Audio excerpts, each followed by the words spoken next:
It was one of those nights when the wind howled through the narrow alleys of the city like a lonely wolf searching for shelter, and the streetlights flickered as if they too were shivering in the biting cold. And at the heart of this restless, frozen silence stood a man whose life had been nothing but a constant struggle against fate. His name was Samuel, a poor mechanic known in the neighborhood for his grease-stained hands, a worn jacket, and eyes that still carried a spark of hope despite the endless battles of poverty he had to face every single day. And as the story unfolds, you will find yourself questioning how one act of kindness, even from someone who has nothing left to give, can ripple across lives in ways no one could ever imagine. And that, my friends, is where you and I begin tonight. So stay with me until the end, because what happens after this moment will not only surprise you, it will warm your heart in ways you never thought possible. Samuel had been working since morning in his tiny garage,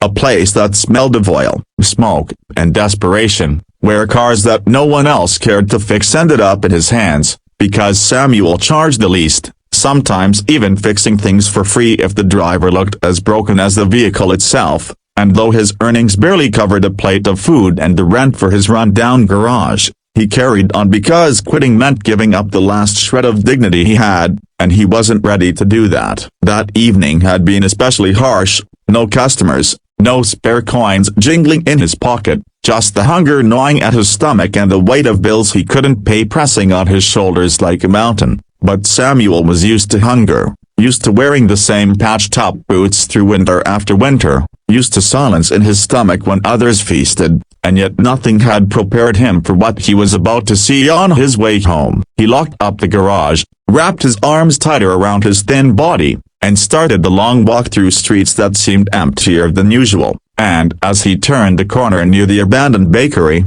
his eyes fell upon a small figure curled up by the steps, a child, no more than 7 or 8, trembling violently, his tiny hands wrapped around his knees, his clothes nothing but thin rags barely shielding him from the icy air, and his lips, they were purple, his cheeks paled, his body shaking uncontrollably, and in that instant Samuel stopped, his tired heart skipping a beat, because it wasn't just a child, it was a reflection of himself, lost, forgotten, and fighting against the cruelty of the world with nothing but a fragile will to survive. He approached slowly, careful not to startle the boy, and when the child lifted his eyes, Samuel saw something that broke him completely, a fear mixed with desperate hope, the kind of look only someone who has been abandoned too long can carry. And Samuel crouched down, whispering gently, "Hey, kid, are you alright?" The boy didn't answer at first, only hugged his knees tighter, but Samuel noticed the way his teeth chattered, the way his thin frame shook, and he knew, deep down, this boy wasn't alright, not even close. "Where are your parents?" Samuel asked softly, but the boy only shook his head, eyes glistening with unshed tears, and Samuel's heart twisted painfully, because he recognized silence like that, the silence of someone who had no answer, or worse, an answer too painful to speak aloud. The mechanic glanced at his own pockets, knowing very well they were empty, except for one last crumpled dollar bill he had been saving, not even sure for what, maybe a loaf of bread, maybe bus fare if he ever got too tired to walk, maybe just a reminder that he wasn't completely penniless. But now, standing before this child, that single dollar seemed heavier than gold, because it was all he had, yet the boy clearly needed it more. He hesitated, torn between his own survival and the instinct to protect, but kindness doesn't ask if you can afford it, kindness demands you give even when it hurts, and so Samuel pulled the dollar from his pocket, pressing it into the boy's tiny hand, saying, "Here, take these, a broken bar, it's not much, but maybe it can get you something warm to eat." The boy's eyes widened in disbelief, staring at the wrinkled bill as if it were treasure, his lips trembling as he whispered a faint thank you, so fragile that Samuel almost didn't hear it, and in that instant, Samuel realized something. He had just given away the last piece of security he had, and yet his heart felt strangely lighter, warmer, as though he had gained something invisible, something more valuable than money could ever buy. But the night didn't end there, because when Samuel tried to walk away, his conscience screamed louder with every step, the image of the shivering child haunting him, and before he knew it, He turned back, his voice firm though his heart trembled. "Come on,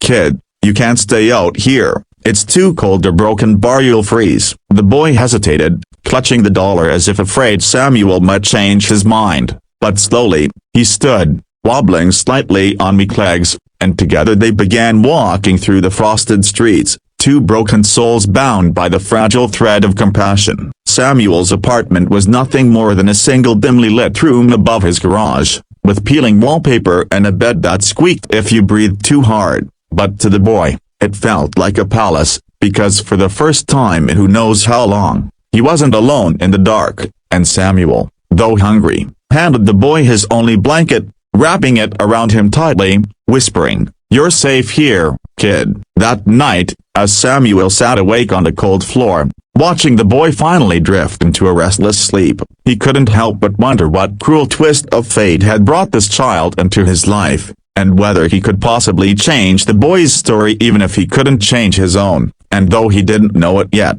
that one decision to spend his last dollar and open his heart was about to set in motion a chain of events that would transform both their lives in ways they could never have imagined. So, my friends, stay with me, because the warmth of what happens next will not only bring tears to your eyes, but will remind you of the extraordinary power the next morning, when the faint rays of sunlight broke through the dusty window of Samuel's little room above the garage. The world outside looked as harsh as ever. But inside, something had already changed, for the boy who had slept under Samuel's old blanket stirred awake, his fragile body still weak but his eyes reflecting a glimmer of safety, a glimmer that hadn't been there the night before, and Samuel, despite the stiffness in his bones from sleeping on the floor, felt a strange sense of contentment watching the child breathe steadily, as if his own heart had been waiting years to carry such responsibility, to feel needed, to have a reason bigger than himself. But along with this warmth came questions that pressed heavy on his mind. Who was this child? Where had he come from? And what future could Samuel possibly give him when he could barely feed himself? And yet, despite all these doubts, Samuel knew one thing with certainty: he couldn't abandon him, not now, not after seeing those pleading eyes in the freezing dark. The boy introduced himself shyly when asked. His name was Daniel, and his voice trembled not just from shyness but from the weight of a story no child should ever have to tell. He had lost his parents months ago, his father gone to sickness, his mother lost to despair, and the streets had become his only home, the concrete his bed, the shadows his companions. And as Samuel listened, every word pierced him, because it was as though the boy's story had been carved from the same stone as his own struggles. Two lives beaten down by circumstances beyond their control, two souls carrying scars the world never cared to see. Samuel gave him what little breakfast he had left, a slice of stale bread and water, and though it wasn't much,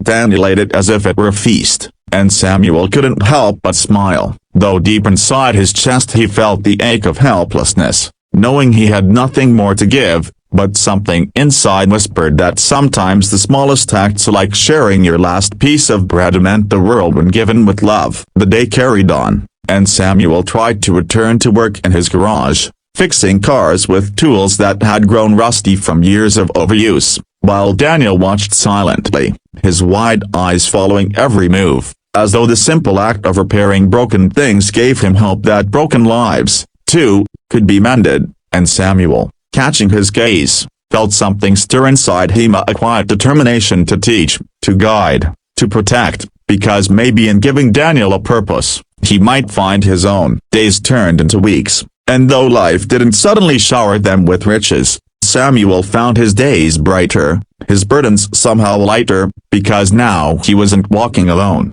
He had a small pair of hands helping him pass tools, a soft voice asking endless questions, and laughter that slowly filled the empty cracks of his heart. And Daniel, for the first time in his short life, felt the warmth of belonging, not through wealth or luxury, but through the steady kindness of a man who gave everything even when he had nothing. Yet, struggles remained, for the rent collector came knocking, and Samuel's bills piled higher than the tools on his workbench, and there were nights when both went to bed hungry, their stomachs aching, but somehow, those nights didn't feel as hopeless as before, because they had each other, and in the quiet darkness, Samuel would remind Daniel, "We'll get through this, kid," together, and Daniel, clutching the blanket Samuel had once wrapped around him, believed him, because sometimes, belief itself is the spark that keeps the fire burning. One cold evening, fate took another turn. A wealthy businessman's car broke down near Samuel's garage, and though the man looked impatient, even dismissive at first, Samuel poured every ounce of skill into repairing the vehicle, working tirelessly until the engine roared back to life, and the businessman, surprised by of kindness in the coldest of nights,